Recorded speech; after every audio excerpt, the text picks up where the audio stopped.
everybody. Welcome to the Hallmarkies podcast. And we're really excited today. We're doing a bonus episode. We're talking about the latest DCOM, Disney Channel original movie / on Disney Plus as well, Prom Pact. And I really enjoyed it. So I wanted to talk about it with somebody. And so I had to have my friend Marisa on. Yes. Hello, Rachel. Thank you so much for asking me to do this film. It was actually because of you is the reason why I knew about this film. And when we did the March preview or spring preview, I was excited for this one. Yeah. I believe I had high expectations for it. And I think it really exceeded all of it. So Yeah, I'm excited to talk about it. I think we both gave it lots of flowers because that's our ranking for spring movies was flowers. Yeah.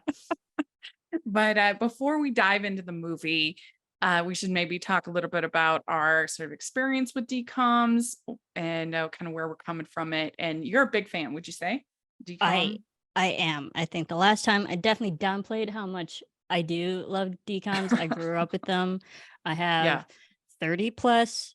I own them on DVD, let alone once Disney Plus came out and then had them all available for me right there. I was like, yes, now I have them in both forms. Yeah, I do love DCOMs, but admittedly, it was my generation, so I stopped like 2005. I haven't seen like the most recent of the last 10 years, despite instead of like Descendants and all that. But yeah, I grew up with DCOMs. It is definitely something that young Marisa used to watch all the time. Yeah. So for me, I didn't grow up with DCOMs. They started on the Disney Channel, at least I think in 1999, which is when I started college. So I kind of missed that whole thing. But then once High School Musical became a thing, it became something I have a sister that's 18 years younger than me, and that became kind of a thing that we enjoyed together.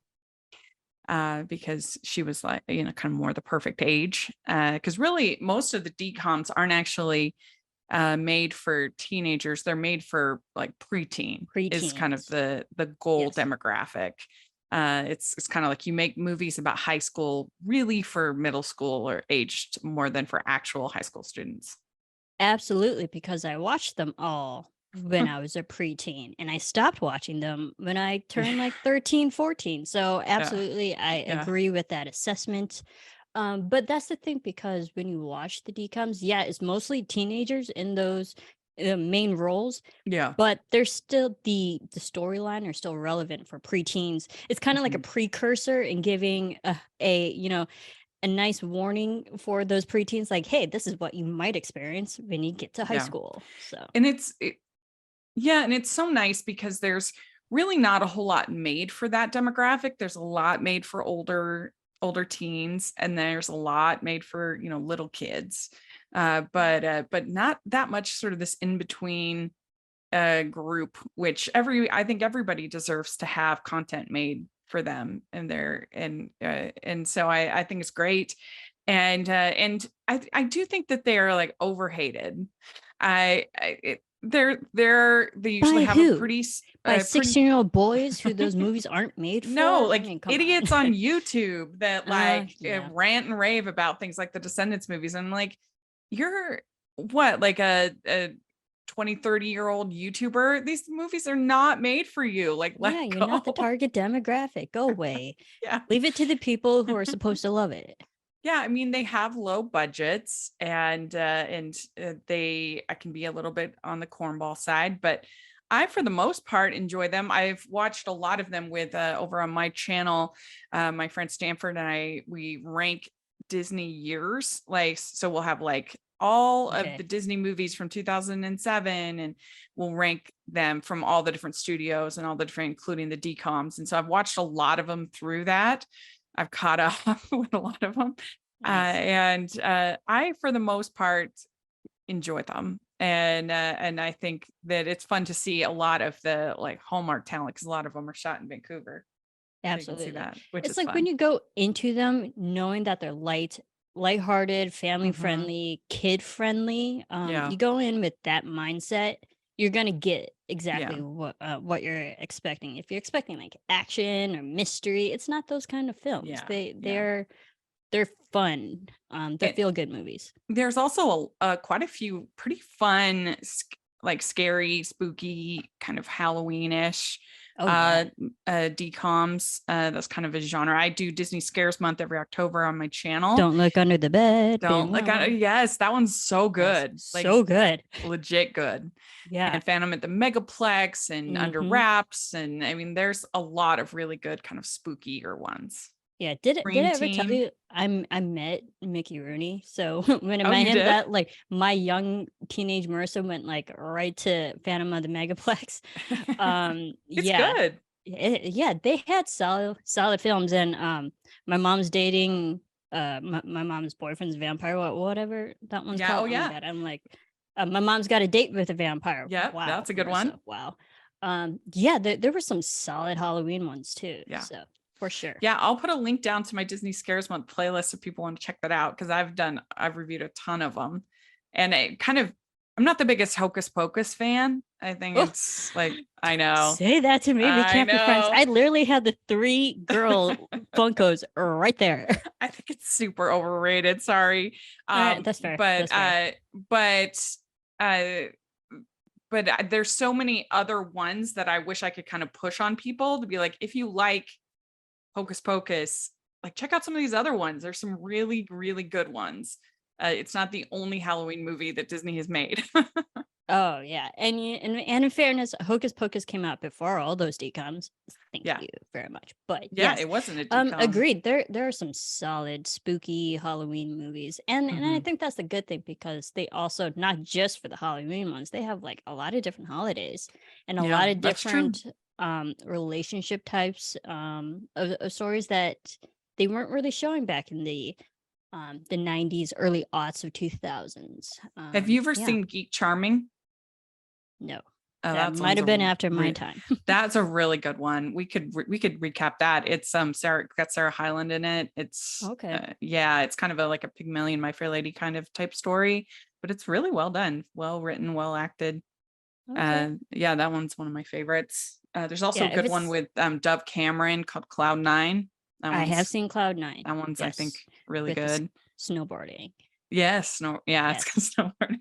And jump in, because I used to watch them religiously, and then I had a good friend in high school who was like still into Corbin Bleu days. So like I did see a few handful ones like after 2010, but they're way less than I used to when I used to watch them. Yeah, and I don't know how much longer like Disney Channel will continue to really even be a thing. Like it doesn't make sense when you're trying to drag people over to Disney Plus. It's like, why do we even have this Disney Channel thing? I wouldn't be surprised if it just goes away before too long. But ho, ho, ho. We'd like to take a second and thank our sponsor for this episode of the podcast. It's the Hallmarkies Patreon. Do you love Hallmarkies podcast, especially at Christmas? Do you enjoy the holiday previews, recaps, interviews, and bonus episodes? If the answer is yes, please consider supporting the Hallmarkies Patreon. We need your help to do what we do both during the Christmas season and all year round. But not only do you help a podcast led by strong, independent women by becoming a Patreon, you get to become a part of the Hallmarkies family. Starting at only $2 a month as a patron, you will have access to our Facebook Patreon group where we talk about the movies, shows, and more all year. We also have many monthly patron watch-alongs with guests like Lacey Chabert, Natalie Hall, Paul Campbell, Mary Lou Henner, and more, giving their behind-the-scenes details of their films. As a patron, you also have the chance to provide input into the podcast and even join us at different tiers. So this Christmas season, spread some cheer to the Hallmarkies Patreon and become a member today. You won't regret it. Go to patreon.com/Hallmarkies to learn more. That's patreon.com/Hallmarkies. They did this one on Disney Channel, and then like I think a week later have it on Disney Plus. And I've been told, I didn't get a chance to watch the one on Disney Plus, which you did, but I've told that one is TV-14, and this one and the one on Disney Channel was like TV PG or whatever. So I think there's a little tiny bit more content in the Disney Plus one. Did you notice anything like that, or were you surprised at all? Not really, but when you say TV-14, I think maybe there might have been the moment, and we'll get to it when they're making the reference to risky business. There was a line when she's like, "Yeah, it was great having parents that let me like have inspiration for watching a movie of a guy running a brothel." So maybe it's like Oh, certain yeah. lines Yeah. that might have been kept in that are like, no, you can't say brothel on Disney Channel. Right. So Yeah, maybe it might have been stuff like that. there were some I was surprised at some of the movie references that they made. So Mhm. that doesn't surprise me. I we'll talk a little bit about that, but let's just do our overall little summary that we have. That Prom Pact is set at the height of prom season. High school senior Mandy Coleman and her best friend and fellow outsider Ben are surrounded by the over-the-top 80s themed promposals. However, Mandy keeps her eyes focused on a different goal, her lifelong dream of attending Harvard. When she finds out her acceptance has been deferred, she's determined to do whatever she can to get herself off the wait list, even if that means asking for help from the one person she abhors, popular all-star jock Graham Lassing, whose father is a powerful senator and Harvard alum. Once Mandy becomes Graham's tutor, she begins to realize there's more to him than she thought, and perhaps something more to life than Harvard. Yep. So, so overall, what did you think of the movie? I mean, you kind of got me at the summary. And every time I watch a prom film and then I talk about it, I'm like, am I qualified to talk about prom? Because I personally never went to prom. I never did either, so maybe we're both not Okay. qualified. Now I don't feel bad. No, No, I I really did enjoy this film though. yeah, I really did too. I was gonna ask you if you had a prom or promposal. I didn't because I wish. I was having my appendix taken out the weekend of prom. Oh, well, you had a legit excuse. All right. I'm like, now this is going to become a therapy session for me because I went to a very, very small high school Uh-huh. where we had to combine the junior and the senior classes together to have enough people to warrant said prom. Right. So I had two chances to go to prom, my junior year and senior year. Uh-huh. Uh, I asked three guys out. All of them said no. I Oh. asked one guy my junior year, said no. I'm like, all right, Oh. can't take rejection. I asked two guys out my senior year. I was like, it's my senior year. I'm gonna like make the effort. Both said no. I was not a popular person in high school. What? They were So missing and out big time. well, thank you. A girl can only take so much Yeah. rejection. So I didn't I don't go. blame you. I don't blame My you. senior year, I was like, well, all right. I don't have a date and I didn't have enough friends to go, in a Mhm. singles group. Mhm. So I worked. I just took an extra shift at work and be like, all Nice. right, I'm just gonna make some money then. So no, I didn't go to prom. Yeah, but So we I don't can know. My only experience of prom or anything I've seen and lived vicariously through movies or television shows. yeah, same. I mean, I did go to homecoming. So that would be the closest that I got. Mm. And I asked the guy out to homecoming, or my friend Jim. I we had aquatics class together, lifeguarding class in the morning, and then we had history next. And I was just kind of because the like promposals thing that wasn't a thing. At least I'd never heard of anybody doing anything like that.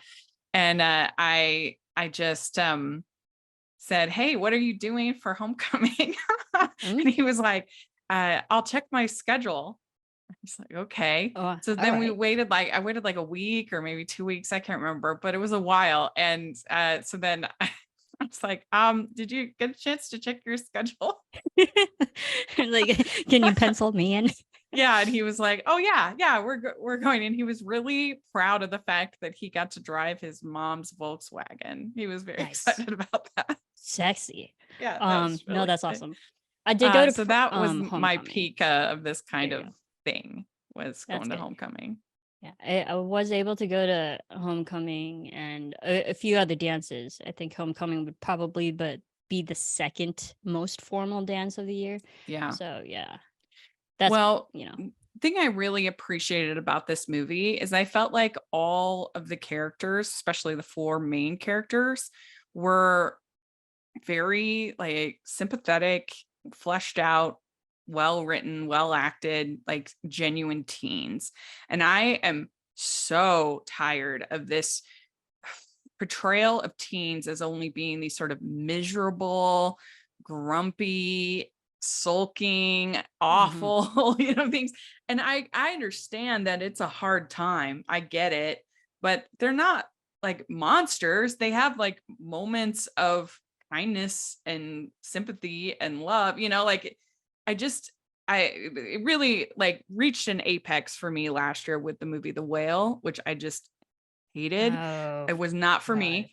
Yeah, And I saw The especially Whale. Sadie Sink's character, she was just so over the top. I I mean, can't stand her as an actress either. So nobody is that unkind, that mean, like all the time. You never have like one moment of sympathy and right. kindness, like to your Why you father.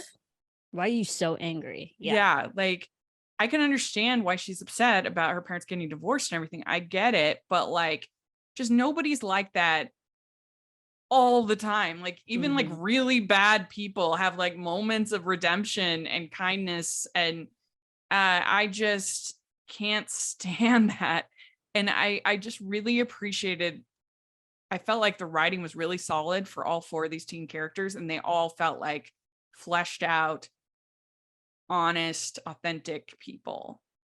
I totally agree with that. And I loved how each of them were different because Yeah. not they didn't really like bleed into each other and conflate with their personalities, and I like that because and it kind of broke tropes a little bit. You would think maybe with like, okay, he's the dumb jock, but it was like, no, he was more than that. Yeah. You can see that his motivations for being so good at athleticism and all that is because he becomes from a successful line of people in that way. So like he has an image to look up to, Hmm. and I love the relationship between the parents.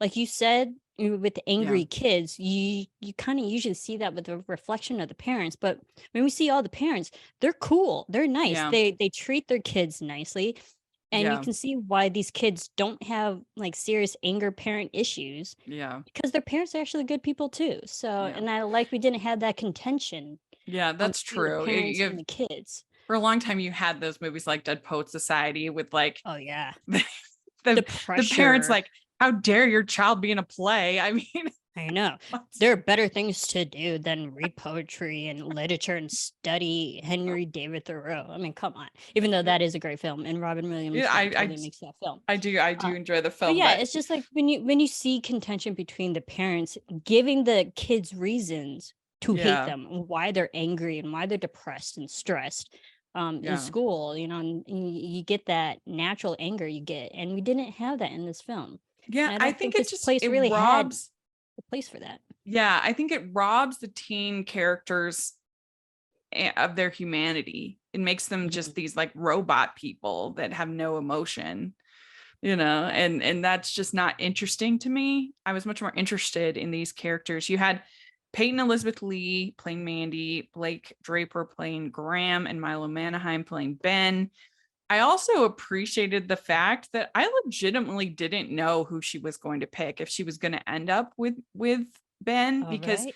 a lot of these movies, that's how it would work out, is at the end, the best Best friend, the friend. friends to lovers, kind of a thing. Hmm. And so I was like, oh, okay. But then they kind of went the enemies to lovers route, where her and Graham didn't get along at first, but then they end up getting along. This as a recap, so it's spoiler filled. So if you haven't seen the movie, it's on Disney Plus. You should check it out. Yeah. But yeah, I legitimately didn't know who she was going to pick. Yeah, me neither.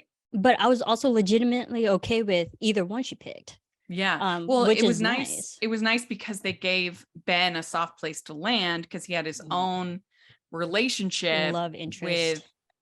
with um Latoya. with Latoya. Yeah, with Latoya, played by Monique A. Green. And so they had a cute little romance. They really did a lot for, what is this, 80 minutes? Yeah, they did. And Yeah. I really liked 90. that budding relationship too. Because Yeah. that was another trope that they kind of broke. This Hmm. popular girl Yeah. who would be interested in a, sorry to say, like a no-name kind of kid. But I Hmm. love that because when we see this popular girl, you're automatically thinking, okay, she's a straight up biatch, but she's not. She's No. also, these characters are so much more than what the general Hmm. assumptions we have and what we're conditioned to think of, like all the tropes and the characters Yeah. of a typical high school movie. Yeah, I mean, really think you could put this movie with all sort of those John Hughes classics, those Hmm. kinds of teen movies that we all, love, that are more than just the kind of the pretty girl, the nerd, that he was so good at sort of developing those characters. And Yeah. especially, I mean, one that I think is kind of underrated from him is Some Kind of Wonderful. I don't know if you've seen that, but It's you been a have, minute. It's been a minute. yeah, it's really good because I think Leah Thompson's character could have easily just been a mean girl, and that can Hmm. work. And obviously, in Mean Girls, it can work. But her character is actually really well-rounded, and you feel for her, and she doesn't end up getting the guy, but she has a growth, she has an arc, in that movie, Yeah. and I think you can kind of see that here, like you're saying, with Latoya's character, because I mean, she has a full kind of arc too, and he kind of treats her bad at certain points, and then she stands up for herself, and so you really get to know both. They're both like flawed, interesting, well-rounded characters.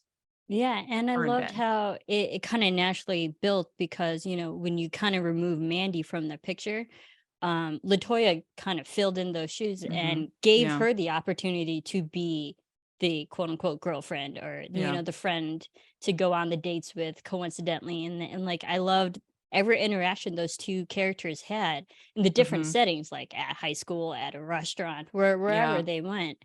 And I was like, I was totally rooting for those two. Yeah, me too. And I like that it also allowed Ben and Mandy to have this like kind of platonic friendship, which you don't see Hmm. that often in any movies, a male female platonic, very close, very important friendship. Right.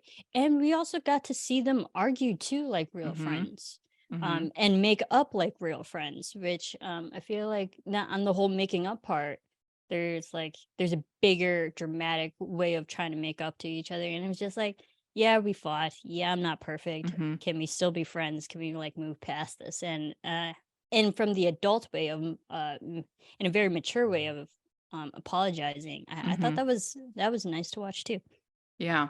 So Mandy is trying to get into Harvard, and I don't know, I think you had said you went to film school, right? Yes.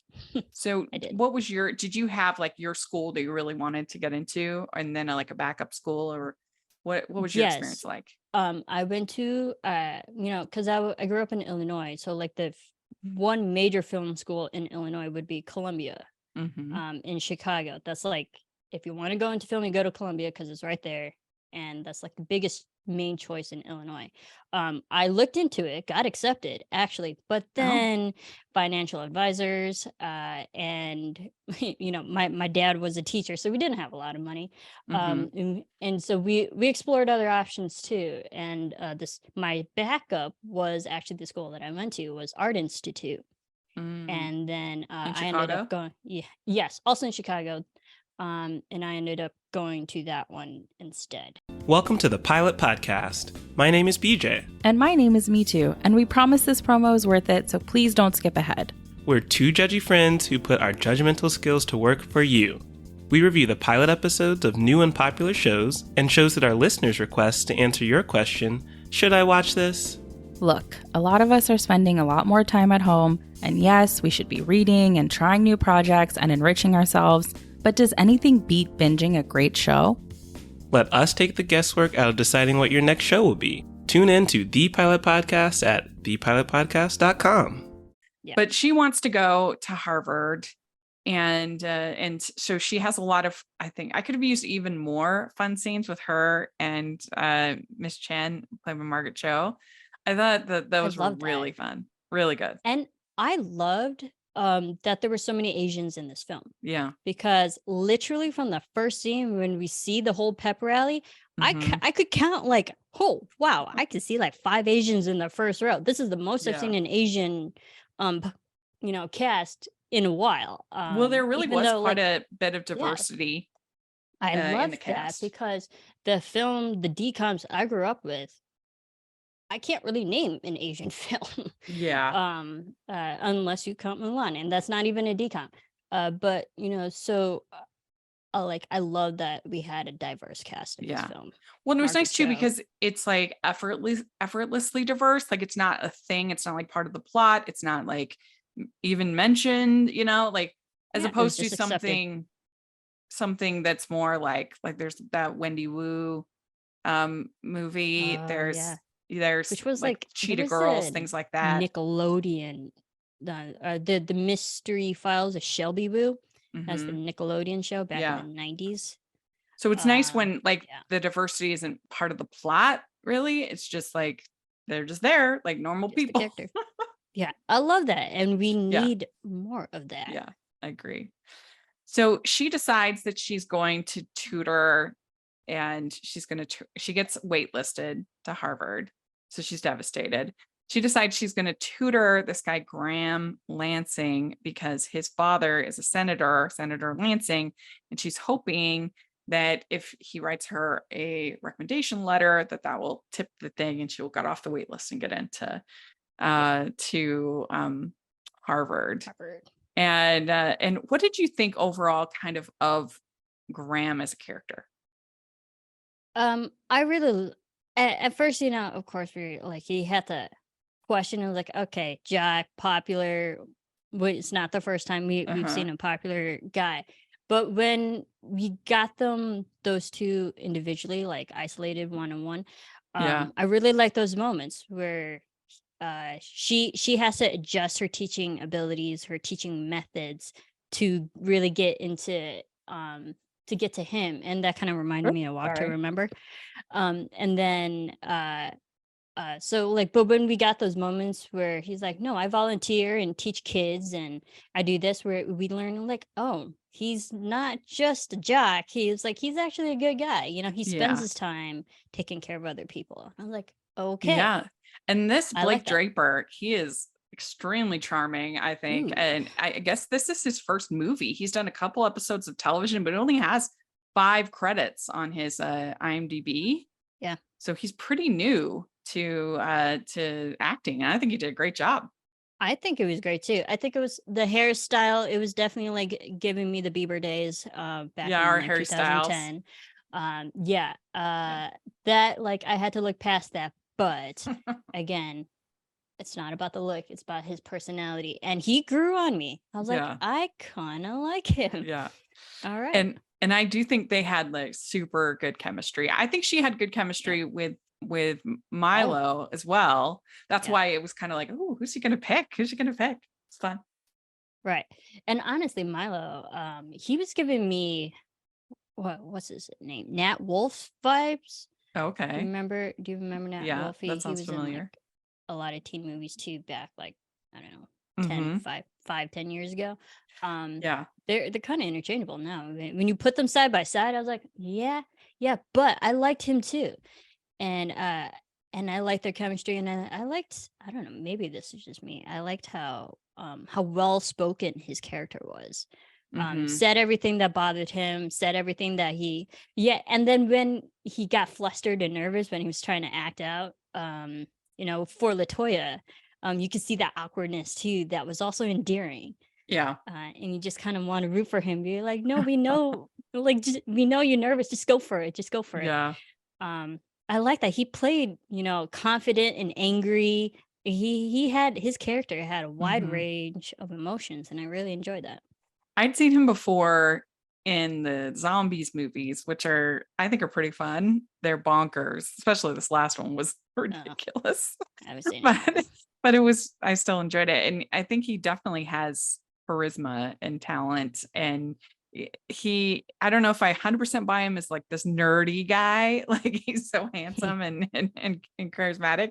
That's a little hard to believe, but when you have a name like Ben Plunkett, it kind of like already works against him, which I think was a nice touch, because he has to fight through that already implied awkwardness. Like he already has a weird name, and then No Nuts Plunkett, so he had things going against him, which is nice.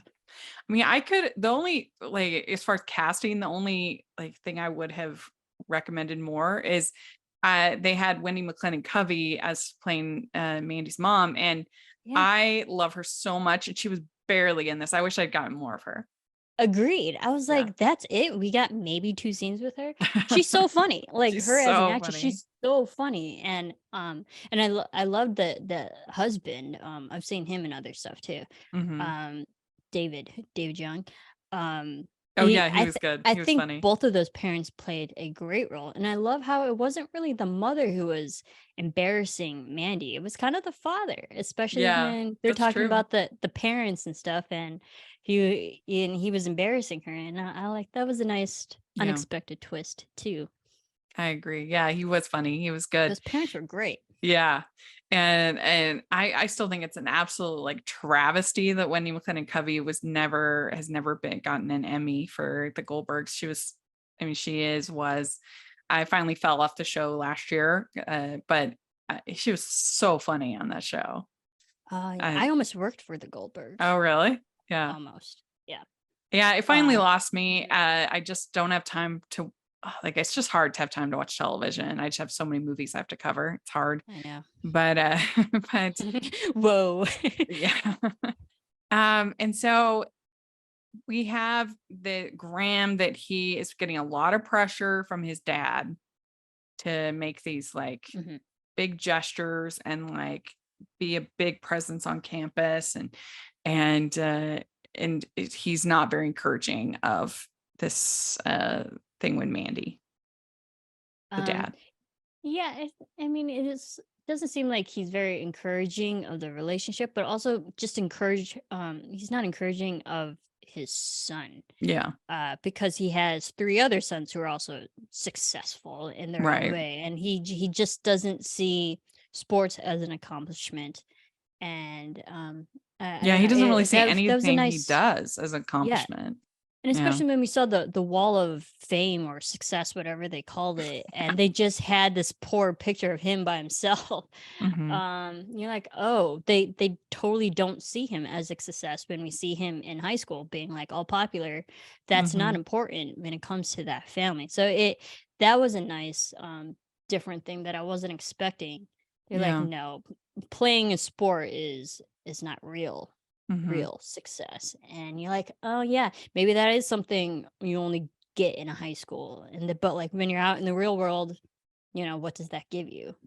Who knows? Yeah, I mean, it's interesting because you think that just the sort of teamwork and other skills that you learn in being part of a sport, because his grades weren't like terrible. He was getting help on from Mandy from an AP class. So it's not like he was slumming it out, like and it was psychology too, which I definitely understood that was hard. I actually took a college psychology class when I was a junior, so I get that. But I mean, psychology not that easy. No. And so they work together and the chemistry starts to grow. They play like was it horse basketball? Basketball. It was like shooting. Horse. Yeah, he was doing shooting drills while she was drilling the information into him. And then, like the way that she shoots the first time, I'm like, come on, nobody's that bad. I was like, but it was kind of believable that like she might not have ever thrown a shot at basketball. I'm like, all right, get it, I get that. All right, it was like funny. I mean, I was point guard, so just being a basketball player is like, that's not how you. Oh, okay, okay. He's teaching her how. I'm for it, and we kind of had that cute, like, no, this is how you properly hold it. This is how you properly shoot it. Yeah, you kind of got a Hallmark moment where they got closer together. You're like, oh, and so then we have Ben meeting LaToya. And he has a huge crush on her. And their interactions are really cute because he is super like awkward and nerdy. And she's just kind of like, what is wrong with you? This guy. But I loved how they had a running joke. He would yell her name out every single time, mostly out of nervousness, and then it like kind of that was funny. And then it gradually was like, no, I'm trying to get your attention, and like, no, I'm sorry. So just the progression of him saying her name over and over again, that was fun. he would be like talking and be like, Latoya. Yeah. And she's like, you have to stop doing that. Yeah, that was funny. That was fun. Yeah. But I like the moment where, he buys the prom ticket and Yeah. she knows his name. You know who I am? Like, of course I do. Mhm. I was like, that was nice. I was like, all right, yeah, she recognizes him too. So like, there's hope there. There's promise and potential. We'd like to take a second and thank our sponsor for this episode of the podcast. It's the Hallmarkies merch store. Are you looking for that perfect gift for the postable, Hardy, or Hallmarky in your life? What about getting that t-shirt or hoodie that will help you stand out at your next holiday party? Now is the time to check out the Hallmarkies merch store.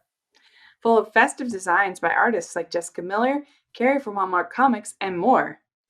You can even have more than just shirts, but totes, cell phone cases, notebooks, mugs, and more. And it isn't just Hallmark. We have designs for Anna Green Gables, Man from Snowy River, The Nanny, and more. Every purchase at the merch store goes to help support the podcast and allows us to make the great content you know and love. There are frequent sales, so go to tpublic.com/stores/Hallmarkies or see the link in the description. That's tpublic.com/stores/Hallmarkies. She actually asks him to prom, and he says no because he thinks he's made this deal with Mandy. They have this prom pact. And so, and then Graham, he does this big prom proposal to Mandy with risky business, like you're saying. Yep. And so she accepts, and then he's really mad at her. Ben's really mad at her because he had just turned down Latoya for her. Yeah. And it kind of just shows where their best friend relationship stands, where he's so loyal as a friend that he thinks of Mandy first, even though the girl of his dreams just asked him out. Yeah. And then and you can see where Mandy's mindset is like, no, this guy, Graham, asked me out, so I'm going to think of you first. So it's just the priorities and friendship. That was kind of heartbreaking to see. Yeah. That's why I really thought, oh, is this going friends to lovers? Is she going to end up with Ben? I thought, oh, maybe that's it especially at this point. But she feels really bad about it,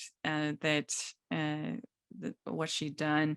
And I guess it's a good spot to talk. So they have a lot of homages with these different promposals to different movies from the 80s. And you do see a lot of R-rated films like Risky Business and Flashdance and I think Say Anything is rated R too. Say Anything, yeah. And that's a great film.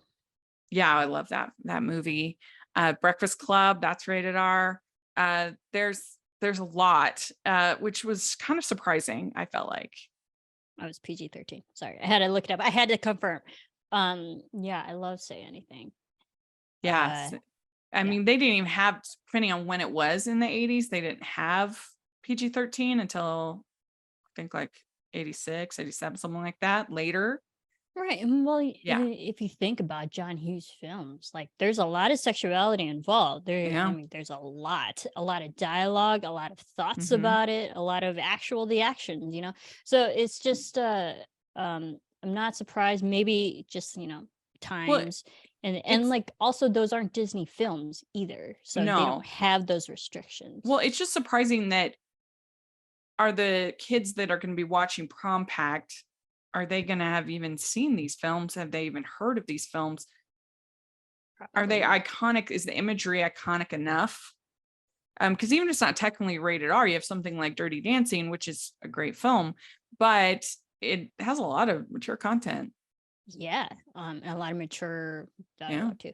But also I think maybe it was a way to get us millennials, us Gen Xers, to watch, because those are the parents of the teenagers now. So if you want to make a family friendly night watching this movie, you kind of have to cater to both generations. You have the Gen Zs who are now watching or like making references to the 80s, who are the parents now watching this film. So like maybe it was a self-serving thing for the audience.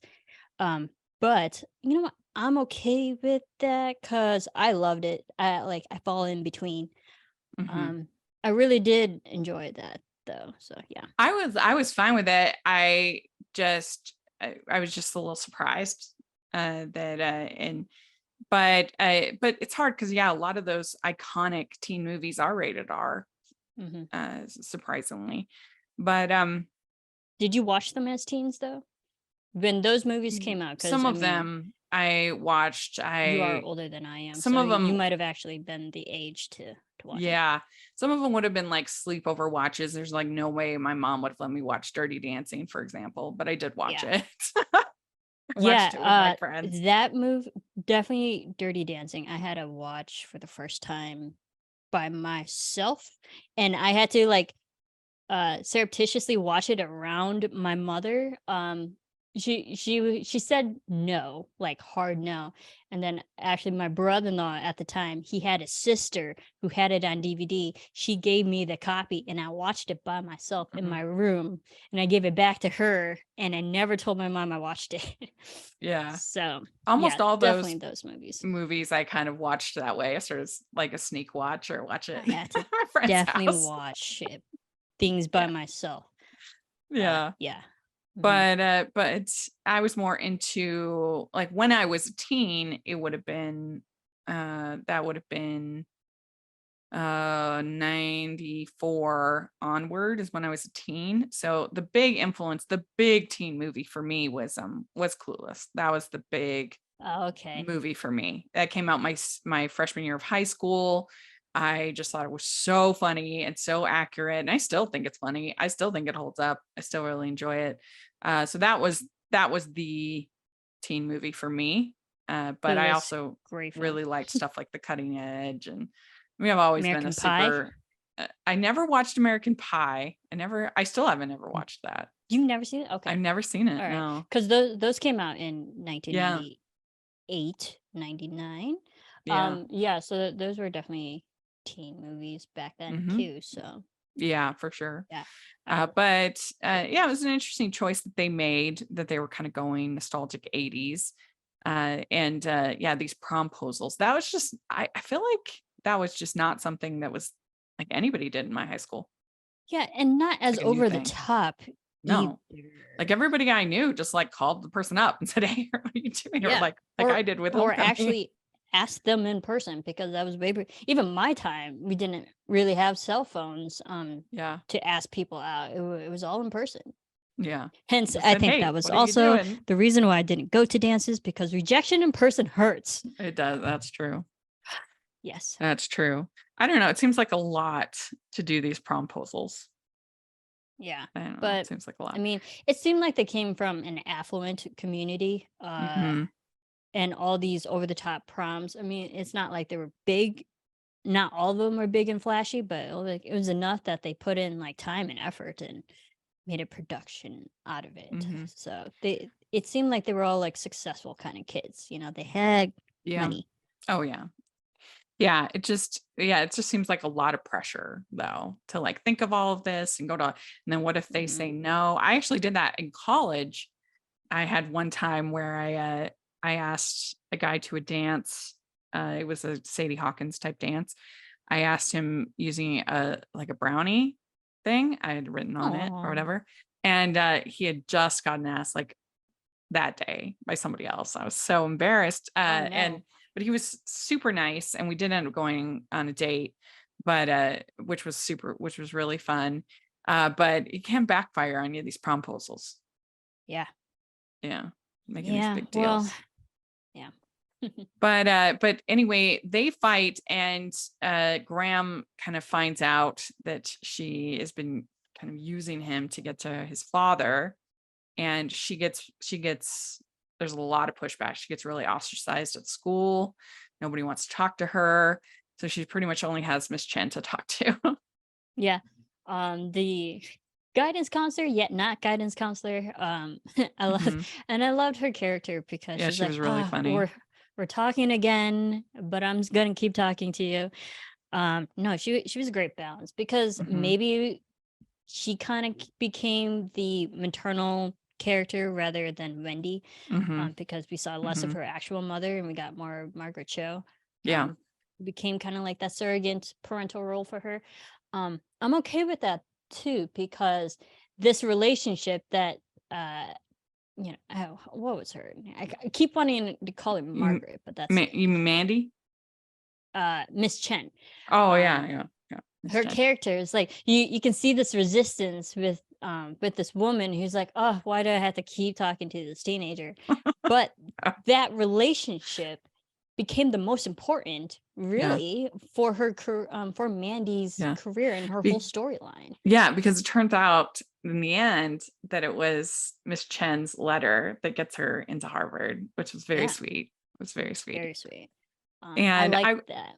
I was a little bit, so once we get to, so we also have this scene of Mandy asking Ben to prom, doing with the sign outside and everything, which was really cute. Loved that. Because he's mad at her.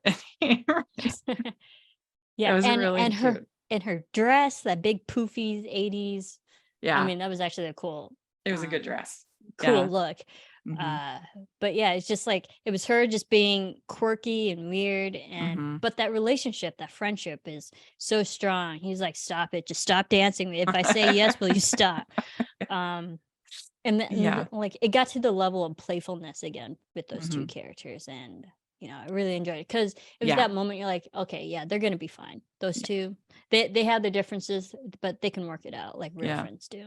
Well, and I still thought, oh, maybe they are like the arc is changing, and she's now going to end up with Ben. But they go to the prom, and I was a little surprised that Ben was named prom king because I didn't think he was that popular. Right, and because I wondered. I mean, but we did say, like we had that moment with Miss Chen and Margaret, and Mandy, all these names, where Mandy was like, "Thanks for helping me." With that, so we can assume that Miss Chen like definitely rigged that. That's right. I forgot about that. Yeah, and so he kind of makes up with LaToya there, and they're really cute. They're dancing and everything. And then she tries to kind of make up with Graham, and she gives the letter back.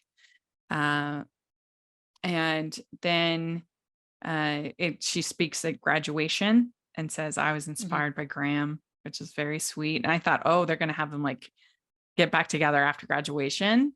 But they didn't. They made us wait a little bit longer, which I think was very effective. No, I like that. And I loved how she did acknowledge, like, yeah, he did help me in some way to get where I am now. And so I think it was kind of like just her and her character, like just giving credit where credit is due. But I like that. And because it also it showed that like those two finally got to a certain level of respect for each other as well. Yeah. And also for this kind of movie, they spent a ton of money on music. Oh, these songs were not cheap. They had a lot all of the rights to those songs. Yeah. Yeah. Not gonna lie, I was Shazamming a lot of it. I was like, well, like I knew the 80s songs, of course. Yeah. But like the newer songs, they had a great soundtrack. They did.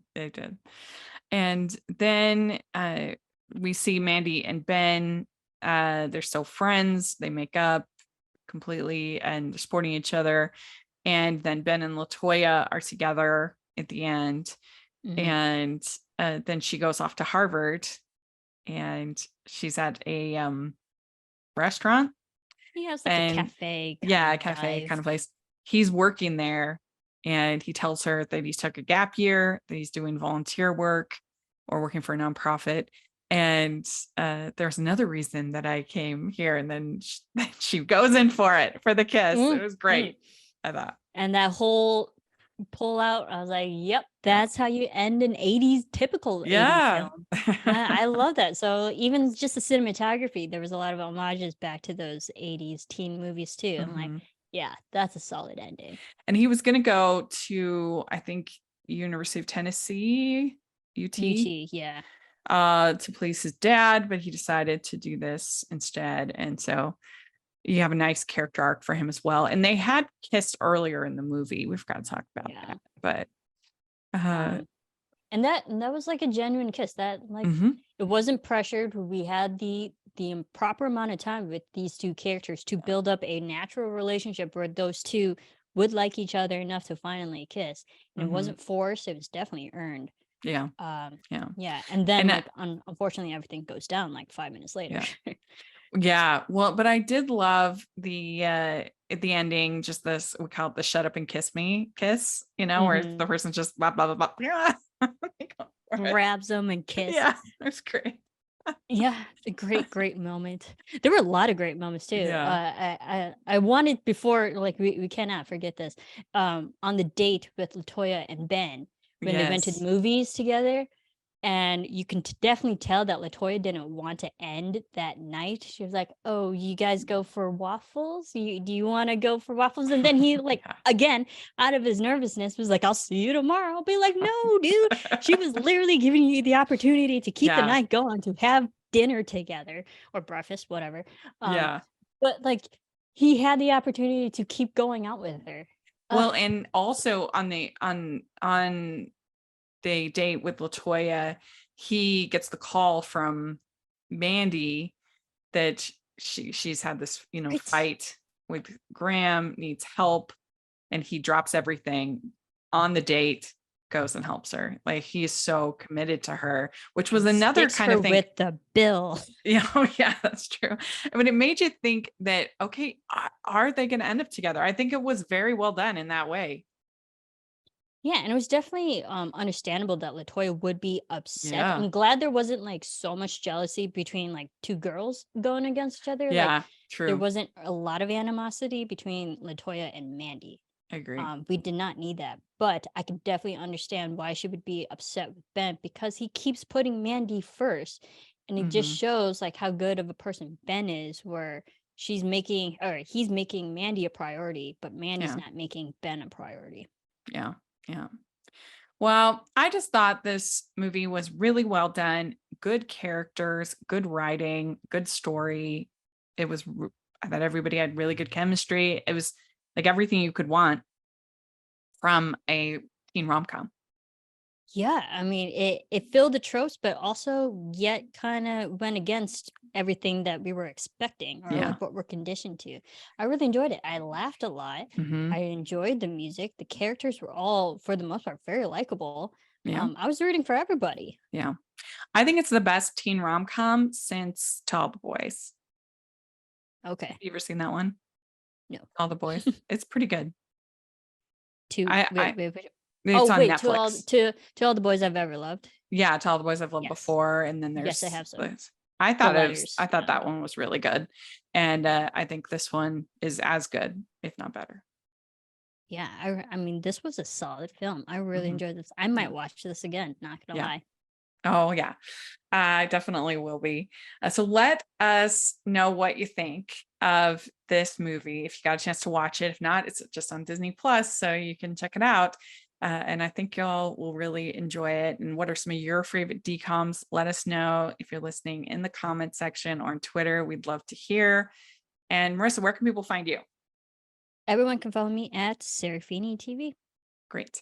And you can find me at Rachel's Reviews, all over social media, iTunes, YouTube, and on Rotten Tomatoes. So check that out. Also, make sure that you're following the podcast, Hallmarkies Pod and Hallmarkies Podcast, all over social media. And if you are listening on iTunes, please leave your ratings and reviews. That really helps us a lot. And if you are watching on YouTube, please give the video a thumbs up and subscribe to the channel. We appreciate that so much. And we'll talk to y'all later. Bye, everyone.